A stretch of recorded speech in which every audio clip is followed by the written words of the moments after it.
There were 4 German offensives. They were codenamed Michael, Georgette, Gneisenau, and Blücher York. Michael was the main attack, which was intended to break through the Allied lines, outflank the British forces, and defeat the British Army.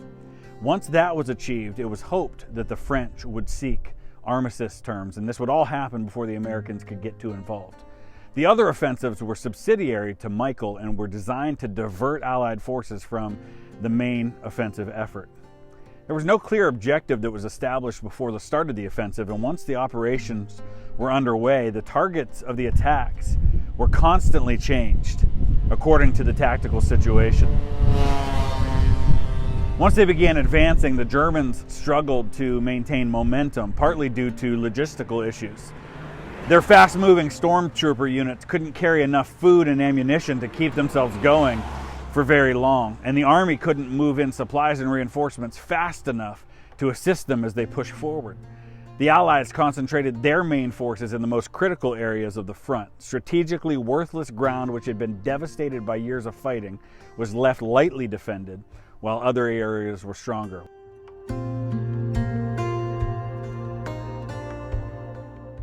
Within a few weeks, the danger of a German breakthrough had passed, though there was fighting that continued until the end of July.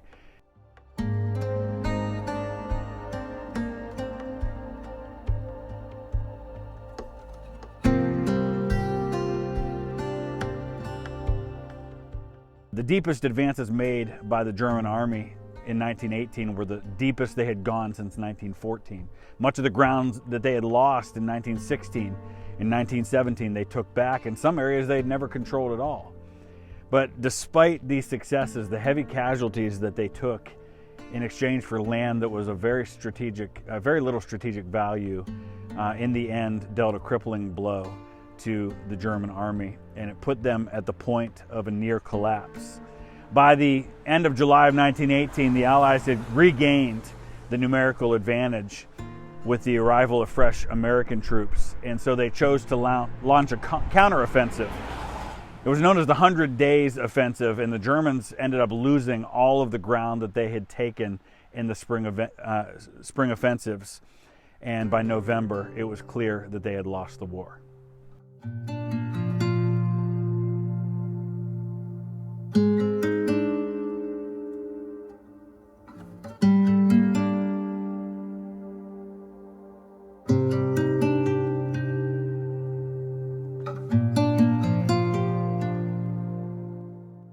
The Battle of Belleau Wood was a part of the end stages of the German offensive. There were elements of 5 German divisions who fought here under the command of Crown Prince Wilhelm, though nearly half of the German casualties at Belleau Wood came from one division, the 28th.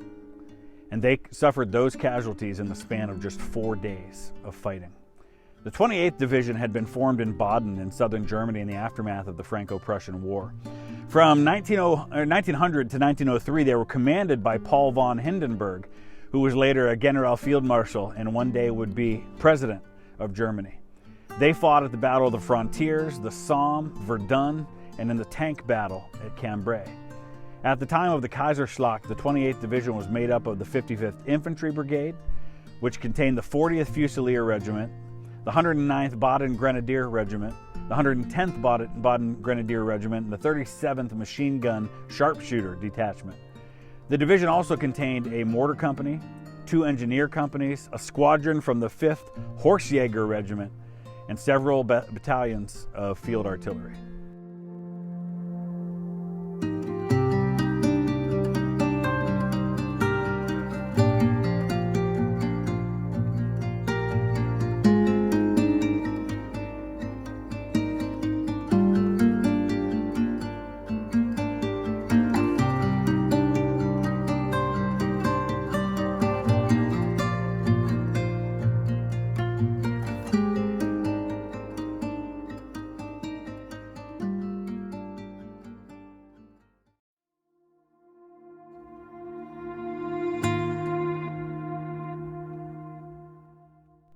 The cemetery here at Belleau Wood is the final resting place for 8,630 German war dead from the Great War, many of them who fell right here at Belleau Wood.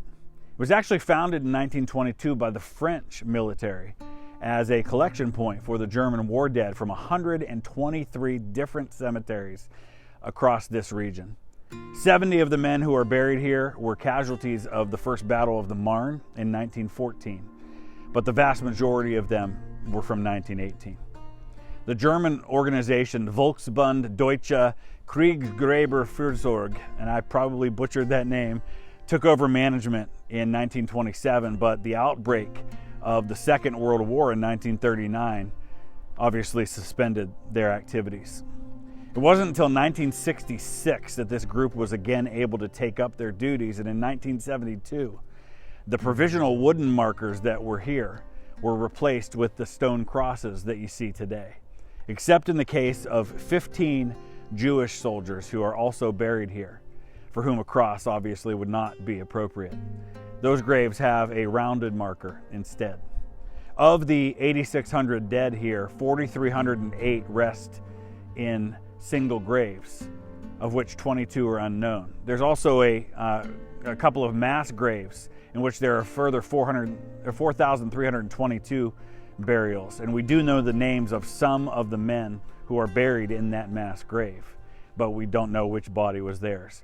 As I was doing research for this cemetery, I wasn't able to find a whole lot, but I did start to find some photographs of some of the men who are buried here. And I found a little bit of information, even if it's just background such as what unit they were in, maybe a photograph, and how and where they died. It's important for us to remember, though, as an American, these were men that were fighting and killing Americans. And so it would be easy to look at them as the enemy, but after 100 years, I don't see enemies here. I see husbands, sons, brothers, fathers, friends, men, many of them just teenagers who had their whole lives ahead of them, who maybe signed up because they wanted to fight for their Kaiser and for their fatherland, or maybe they were conscripted and didn't even have a choice, as many of them were by the time you get to 1918. But I hope by telling a few of their stories and by showing you some of the photos of these men that we can humanize them. They weren't the big bad German army with a bunch of evil men with pointy hats that committed atrocities. These were young men, young boys, whose lives were cut far, far too short in a war that they had no say in whether or not it took place.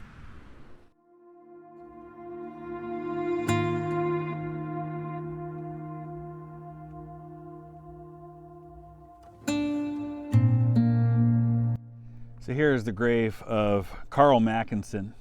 It's a Block 2, grave 553. He was killed July 20th, 1918 at Tigny, which is south of Soissons. He was a deputy officer in the 7th Company of the Brunswick 92nd Infantry Regiment. He received the Iron Cross 2nd Class as well as the Brunswick Service Medal for his actions during the war.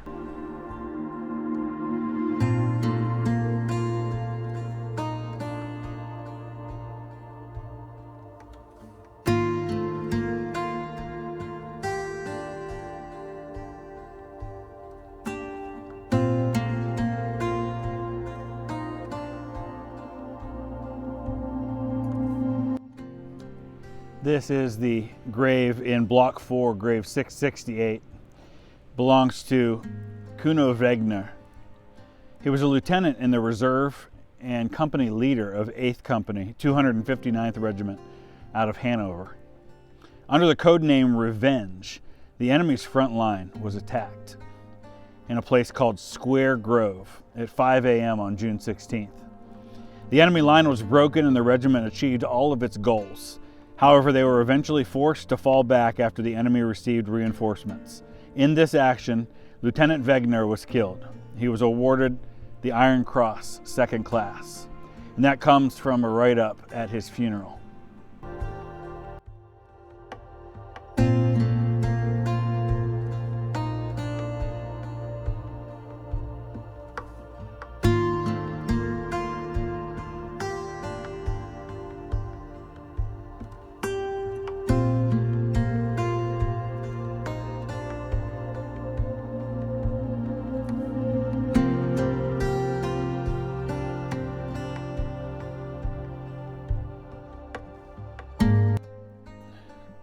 Here is Aurel Schriebler.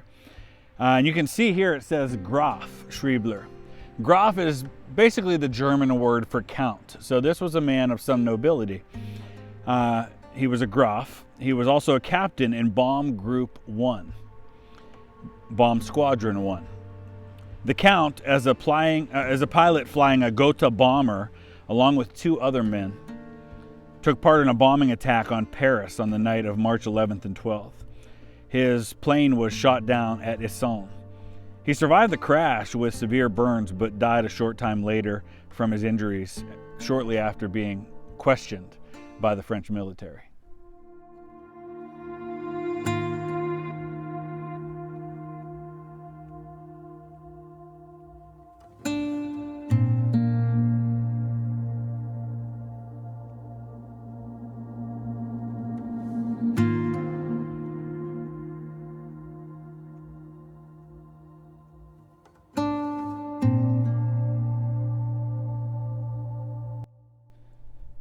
Here in Block 1, grave 63 through 65, you see on this stone here, Peter Latour was an Unteroffizier of the 20th Bavarian Field Artillery.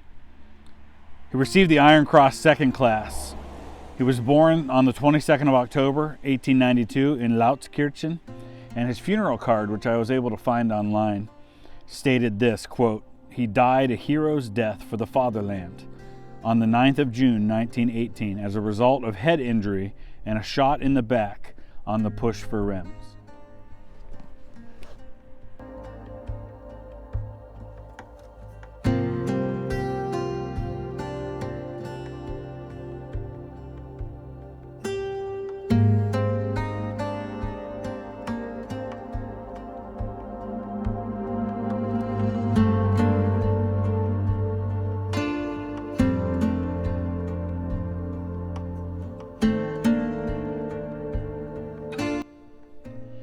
Buried here in Block 3, grave 39, is Major Achim von Kast, who died of his wounds on September 7th of 1914 at a field hospital in Chateau Thierry. He had been in command of the 2nd Reserve Ulanen Regiment during the war.